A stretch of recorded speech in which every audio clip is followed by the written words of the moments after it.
Feito por Elas, o podcast que discute o protagonismo das mulheres no audiovisual.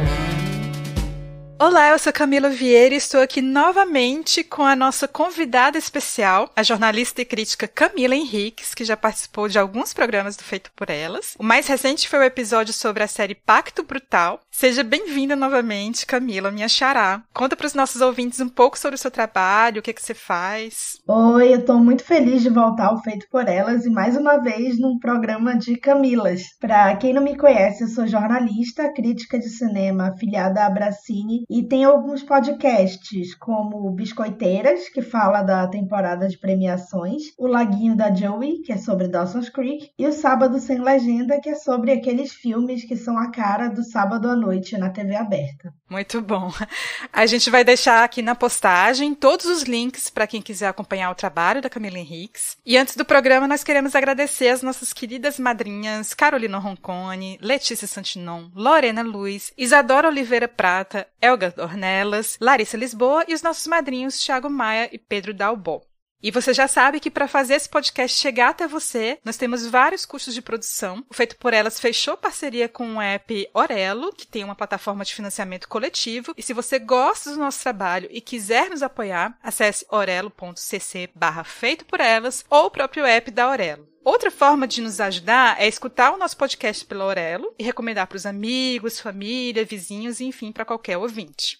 Bom, no Feito por Elas de hoje, nós vamos conversar sobre o filme Ela Disse, dirigido por Maria Schrader. É um filme de ficção, inspirado em fatos reais, sobre o processo de investigação feito pelas jornalistas norte-americanas Jodie Cantor e Megan Twohy, entre 2016 e 2019, sobre os relatos de assédios sexuais cometidos pelo produtor de cinema Harvey Weinstein. A reportagem publicada no New York Times serviu de base para explodir nos Estados Unidos o movimento Me Too, que era sobre denúncias de mulheres sobre casos de abuso, assédio, estupro nas relações de trabalho, sobretudo envolvendo celebridades e grandes corporações. E o filme estreou nos cinemas do Brasil em dezembro do ano passado. Estava cotado para receber indicações ao Oscar, mas acabou que ficou de fora. Por que você acha que isso aconteceu, Camila? Olha, primeiro, foi um filme que foi lançado quando a corrida do Oscar já estava meio que desenhada. A primeira exibição dele foi no Festival de Nova York, que acontece depois de Cannes, Veneza, Telluride e Toronto, que são os festivais de onde saem os principais candidatos ao Oscar. Também tinha uma certa concorrência interna por ser um filme da Plan B, a produtora do Brad Pitt.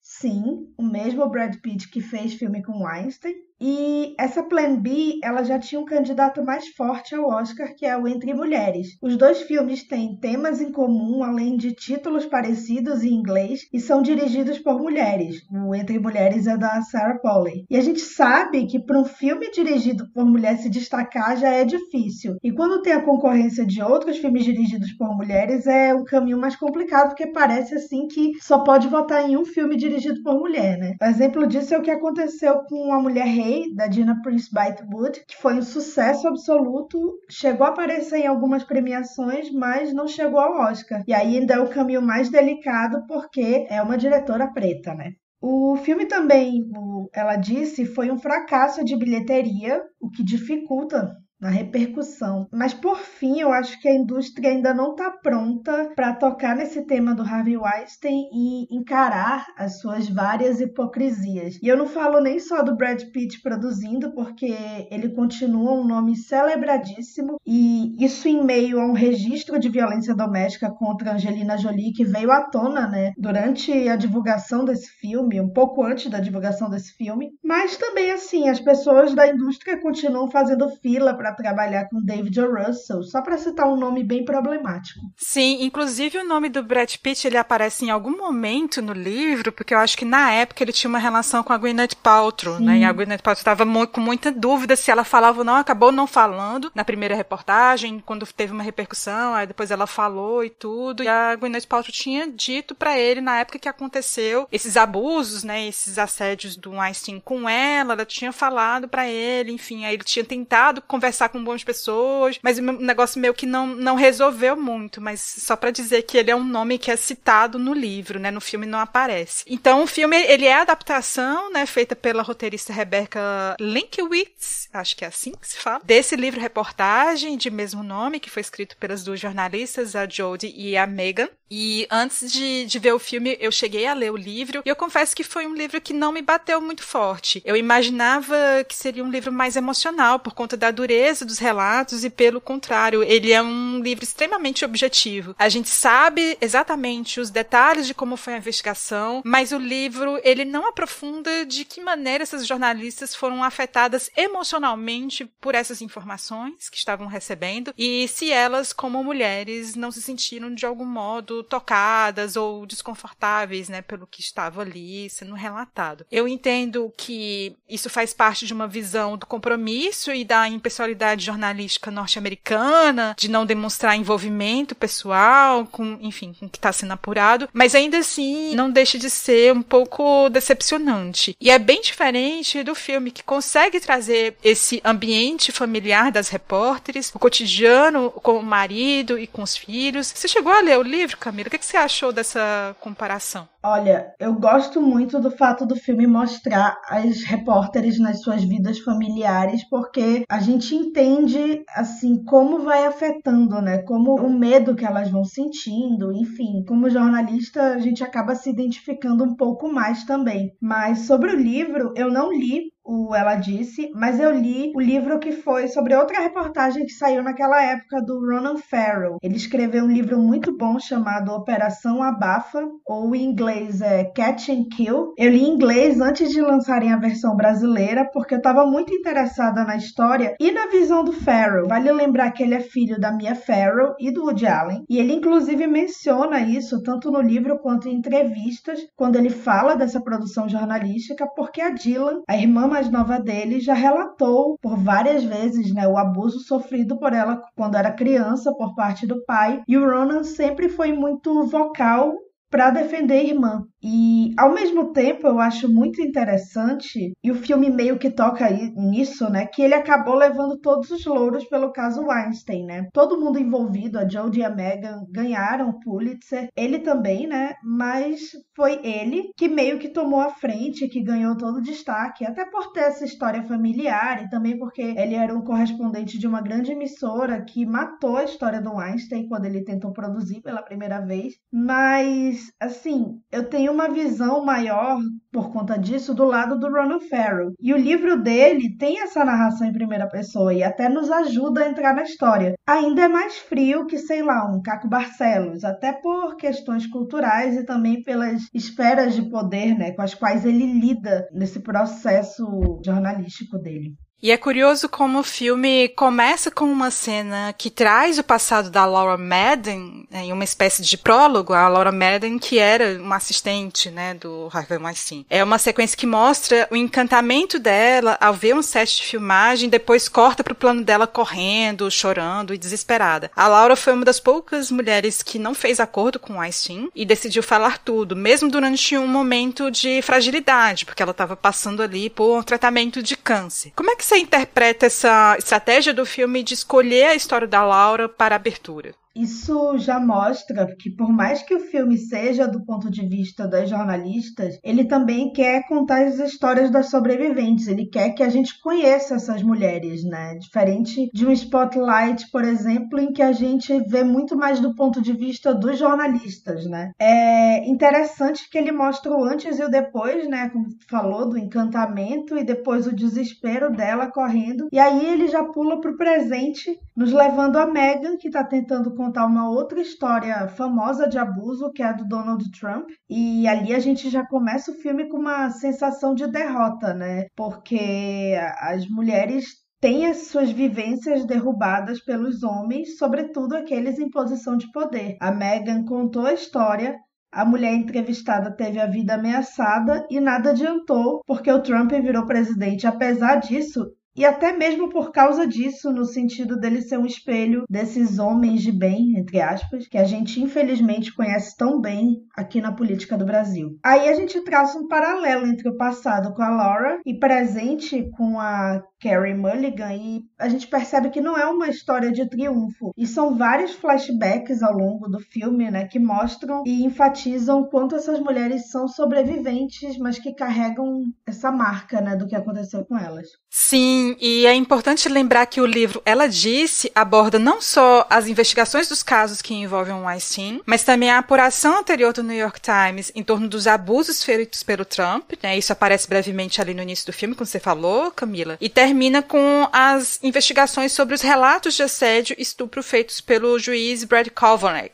que estava sendo indicado pelo Trump a uma vaga à Suprema Corte dos Estados Unidos. Então são essas 3 reportagens que o livro vai acompanhando, mas ele centra foco nos casos aí do Weinstein. Então, a questão principal, tanto do livro quanto do filme, é a pergunta que a própria editora da New York Times fala, né, a Rebecca Corbett, faz no início das apurações. Por que o assédio sexual é tão comum e tão difícil de ser denunciado? Eu acho que essa é a questão principal. E o livro assume um certo pessimismo, no sentido de ser muito lúcido de que as denúncias de assédio na mídia talvez não provoque uma mudança significativa e estrutural nas instituições. Mas o filme parece ter um tom diferente, principalmente com a cartela final, que informa sobre as reformas no ambiente de trabalho, as mudanças na lei, rescisões indiretas e os debates sobre o assunto a partir do que passou a ser discutido com o movimento Me Too. De qualquer forma, eu sinto que acaba sendo um peso enorme para essas mulheres vítimas que se dispõem a fazer essas denúncias, porque no fim das contas o jornal não vai dar qualquer apoio jurídico ou de segurança para essas mulheres. Eu acho que isso fica muito claro ali no filme, e quem acaba lucrando no fim das contas é o próprio jornal, né? É a própria mídia. Tem uma fala da Meghan para Jodie sobre a estratégia que ela usava para as mulheres falarem, que era sempre dizer que o depoimento delas iria ajudar a proteger outras mulheres. Eu, como jornalista, não sei se eu conseguiria utilizar esse argumento, porque a gente sabe que a rede de apoio é sempre difícil de conseguir, principalmente quando se trata de relações de poder e dinheiro, como é o caso do Weinstein.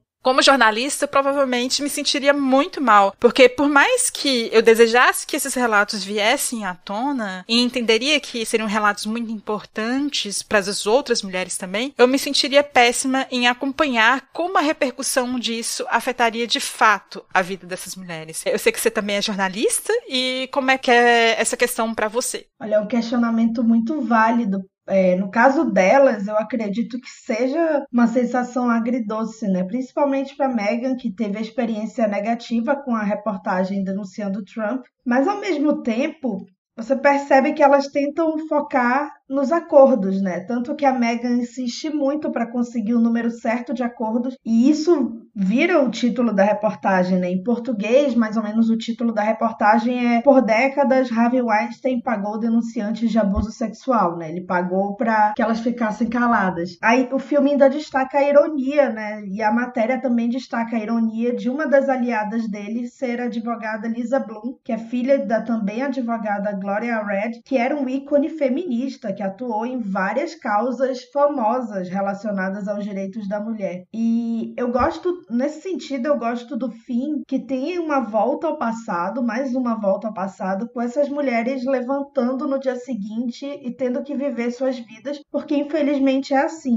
Até tem um tom otimista, mas é melancólico também. E espelha isso que a Meghan diz pra Jodie, né? Que não pode mudar o que aconteceu com elas, mas pode evitar que isso se repita com outras mulheres. Eu acho que é delicado falar isso, mas ao mesmo tempo é interessante que essa busca constante delas por rostos anônimos e também pelo de mulheres famosas se baseia justamente nisso, de sentir que elas vão estar mais seguras se, entre aspas, pularem juntas, né? Até as duas mencionam isso em determinado momento. Você vê que a pessoa que o Harvey Weinstein mais tinha medo que falasse era a Gwyneth Paltrow, né? Ele insiste muito: a Gwyneth deu entrevista, a Gwyneth deu entrevista. Eu acredito que isso vinha muito porque ela era muito famosa. Inclusive, hoje em dia, ela nem precisa mais trabalhar como atriz porque tem um império no lifestyle, né? Ela não teria uma carreira para perder porque ela ficou grande demais para ele. Eu acho que isso reflete, né, o quanto o poder fala mais alto nessas essas questões, assim. Mas no fim das contas, a Gwyneth ainda é uma mulher que tem medo quando o Einstein vai lá na casa dela, né? Sim, e por isso que era muito importante o relato também dessas atrizes famosas, né, para essa reportagem. Mas aí só foi possível a Ashley Judd, e depois a gente vai falar um pouquinho sobre isso. Uhum. E no livro, um dado muito importante é que a maioria dos depoimentos das mulheres são enviados por e-mail. No filme, boa parte das conversas acontecem pelo celular, algo que certamente dá uma dinâmica para a narrativa do filme, mas como uso jornalístico é muito complicado. A gente sabe que é muito complicado, porque isso não gera uma documentação, né? E o livro é cheio desses registros, dessas documentações. É um livro muito ancorado na documentação. Isso faz parte, né, da dinâmica do jornalismo. Inclusive, a aparição da Ashley Judd pelo Google Meet no filme apresenta bem mais detalhes do que aparecem no livro. Muito provavelmente deve ter sido algum acordo da Ashley Judd com a produção do filme, porque ela foi, de fato, né, a primeira atriz de Hollywood que teve coragem de falar na primeira reportagem pelo compromisso dela como mulher e cristã. Isso está presente também, isso é um dado muito concreto no próprio livro, né? Como é que você percebe essa participação real da Ashley no filme? Bom, a Ashley Judd acabou virando uma voz muito forte no movimento Me Too. Inclusive no Oscar de 2018, né, que foi o seguinte a essas denúncias, ela foi escolhida para representar as sobreviventes no palco, junto com a Salma Hayek e a Annabella Sciorra. Sobre o Mulher e Cristã, ela é do sul dos Estados Unidos, né? Ela tem uma grande formação na música country. A mãe e a irmã dela tinham uma dupla bem famosa, icônica, né? As The Judds. Então eu acredito que tenha vindo daí, e também em referência à mãe dela, que estava viva quando o filme foi feito. Esse aval da Ashley, da Gwyneth, que participa em voz, dá um peso importante. Como eu falei antes, foi quando nomes grandes como elas deram depoimentos que o negócio tomou uma proporção grande, né? Com outras atrizes até meio que cooptando o movimento e ajudando a criar o Time's Up, que inclusive foi finalizado recentemente após o envolvimento em um escândalo sexual do ex-governador de Nova York. E a Reese Witherspoon, Natalie Portman, Jessica Chastain eram alguns nomes que estavam no comitê do Time's Up com poder de decisão e foram abandonando o barco discretamente nos últimos meses. Mas voltando a Ashley, eu sou muito difícil para chorar, e foi justamente no momento em que ela resolveu falar que eu derramei lágrimas, isso nas 2 vezes que eu assisti, e eu acabei vendo em vídeos no YouTube que ela esteve presente na estreia do filme, inclusive mediou um bate-papo com a diretora, a roteirista e as atrizes, e foi dito que ela mesma foi falando o que aconteceu com ela, e acredito que o que ficou na cena não foi nem 50% do que ela falou. A Ashley quis conhecer a diretora, pediu para encontrar com ela e disse: nós vamos fazer isso juntas. E acredito eu que ela tenha tomado isso como missão, assim como o ativismo político dela, que é mostrado no filme, e hoje em dia com a questão da saúde mental após a morte da mãe dela esse ano passado, aliás. Inclusive esse vídeo da Ashley sendo introduzida na pré-estreia numa plateia que está cheia de sobreviventes do Einstein é muito bonito. Até recomendo que quem puder procurar esse link, ele é bem, bem emocionante. Que maravilha. Outra coisa que eu penso sempre quando vejo filmes de investigação jornalística é que, para grandes furos de reportagem investigativa realmente acontecerem e serem bem-sucedidos, é necessário que o jornal tenha uma estrutura mínima de trabalho para a equipe, para dar um tempo maior de apuração e checagem de informações e documentos, para conseguir viajar, para entrevistar fontes, lembrando que tanto a Meghan quanto a Jodie, né, as duas, tiveram que viajar para Londres, País de Gales, Vale do Silício, né? Porque, enfim, foram motivadas, inclusive, pela própria editora a fazer isso. E também para ter ali junto um suporte jurídico. Se eu não me engano, tinha um advogado junto com a equipe nas conversas de decisão sobre os rumos da investigação. E nem todas as redações têm essa estrutura. Eu trabalhei durante muito tempo em um jornal aqui de Fortaleza, que tinha uma equipe de reportagens especiais, mas eles nunca conseguiam fazer algo nesse sentido. Eu acho que só foi no caso das reportagens desde o assalto ao Banco Central, que ali teve toda uma estrutura, de fato, que o jornal investiu para que essas reportagens fossem, inclusive, reconhecidas e premiadas, né? Mas, no fundo, no geral, eram mais reportagens temáticas, sobre seca, enfim, algo nesse sentido, que não demandavam algo muito arriscado de ser feito, né? Mas que, ainda assim, o jornal precisava para concorrer a esses prêmios jornalísticos.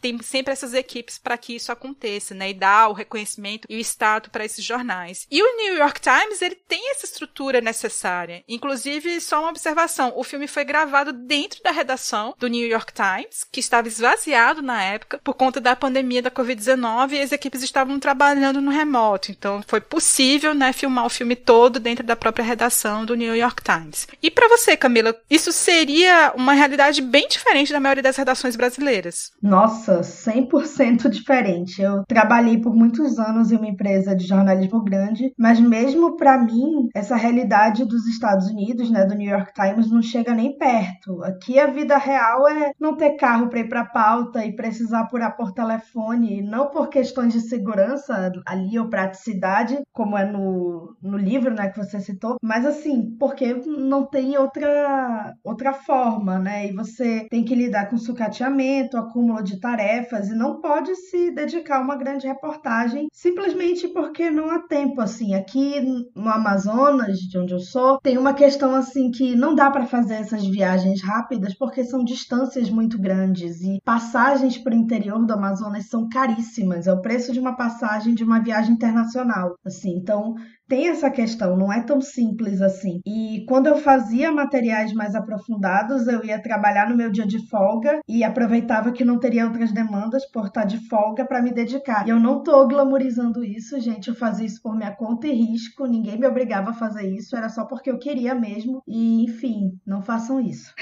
Infelizmente, eu vejo que tá cada vez mais complicado, ainda há uma falta de confiança se você é mulher, se é mais emotiva. E eu acho muito importante que o filme mostre que uma das personagens lida com depressão pós-parto, mas é louco pensar que até mesmo esse suporte que elas têm dos maridos, ele é meio irreal, só que ele é real, né? Ele realmente aconteceu na vida real, né? E isso mostra o quanto elas são privilegiadas e estão em um sistema muito fora da curva. Eu acho engraçado que filmes como esse, Spotlight, Todos os Homens do Presidente, fazem a gente querer ser jornalista. Sim, eu fui a pessoa clichê que quis virar jornalista depois de ver Todos os Homens do Presidente, mas aí a gente vai pra redação e o choque de realidade chega logo, né?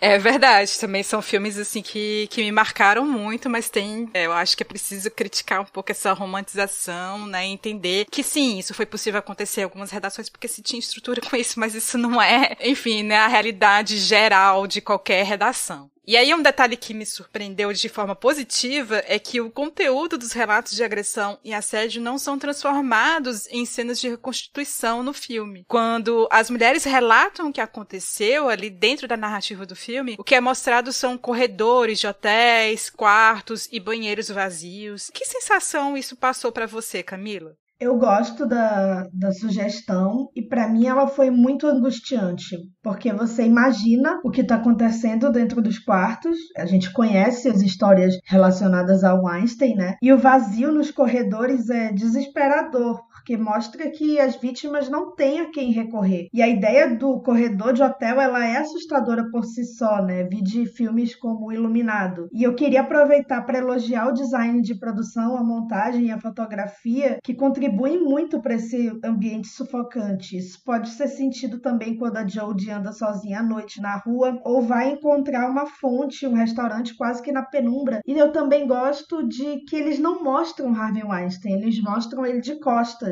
E quando ele aparece, o foco é na Carey Mulligan, né? Na reação dela a ele, não é nele. É um cara que parece muito, que anda parecido com ele, mas assim, ele não é um personagem do filme, né? Sim, sim. Eu gosto muito dessa cena em particular, né? Que se mostra ali o rosto da Meghan e ela ali, todo mundo desesperado, né? Porque todo mundo ao redor do Weinstein estava desesperado, enfim, como é que sairia essa reportagem e ela super ali serena, olhando, né? Confrontando, assim, eu acho muito boa aquela cena. E há pelo menos duas cenas importantes no filme que eu não lembro delas estarem descritas no livro. A primeira é aquela em que a Jodie e a Meghan estão conversando em um bar sobre a apuração e tem um cara que se aproxima para importuná-las. A Megan grita com esse cara e ele xinga elas duas de vadias frígidas. A outra cena é quando a Jodie está conversando com a filha dela, a Talia, que é uma criança, e ela tá interessada em saber o que aconteceu com as mulheres que a mãe estava investigando. E em algum momento ela pergunta se tem a ver com estupro. A Jodie pergunta onde é que ela ouviu essa palavra e a Talia diz que é uma palavra muito comum entre mulheres e homens, que é comum na escola. E eu gostei de ter inserido essas duas cenas porque reposiciona essa temática do assédio como algo que faz parte do cotidiano de qualquer mulher e como a cultura do estupro, infelizmente, é presente em diversas esferas da nossa vida.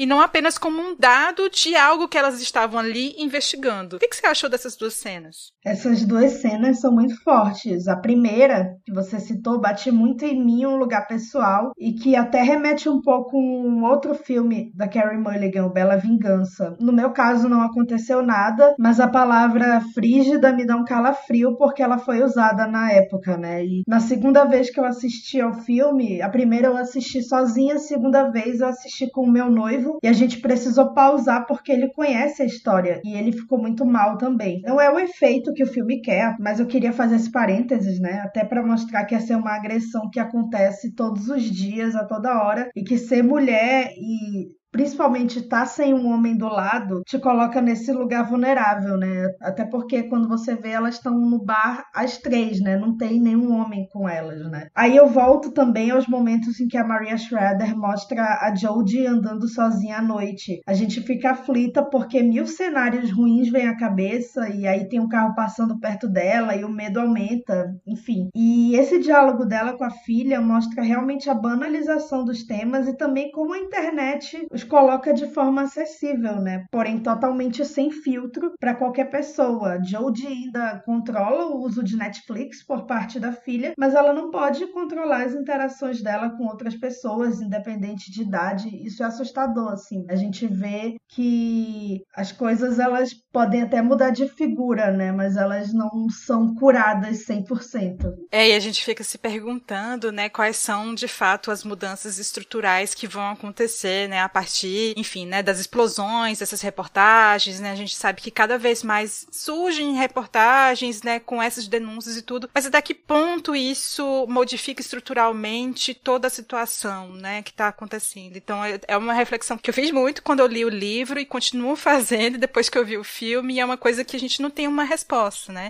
E aí, para finalizar, eu quero dizer que eu gostei bem mais do filme que do livro. O livro me parece ser um livro muito cerebral, racionalizado, enquanto o filme consegue trazer mais elementos emocionais. Eu gostei muito também da cena em que a Samantha Morton participa no papel da Zelda Perkins, que era uma das assistentes do Sim, e ela diz enfaticamente que é todo um sistema que protege abusadores e que isso precisa ser coibido. E também fiquei muito emocionada quando a Ashley Judd liga para a Jodie para autorizar o uso do seu depoimento na matéria, né? Eu acho que é um momento extremamente emocionante no filme e a gente chora junto com a Jodie. Aliás, eu gosto muito da atuação da Zoe Kazan no filme, naquela reta ali final de escrita da reportagem. E só lamento que tenha sido um filme que passou batido nas premiações. Eu falei mais cedo, assim, é difícil eu chorar com filmes, mas esse me pegou mais de uma vez. Não apenas na parte da Ashley ligando pra Jodie, mas também quando aparece aquele letreiro final clássico de filmes baseados em fatos, contando o que aconteceu. Eu compartilho essa frustração da ignorada que o filme levou no Oscar, até porque seria muito simbólico um filme sobre o Weinstein ter essa consagração máxima na premiação que era o objetivo dele todo ano, né? E a Samantha Morton, para mim, merecia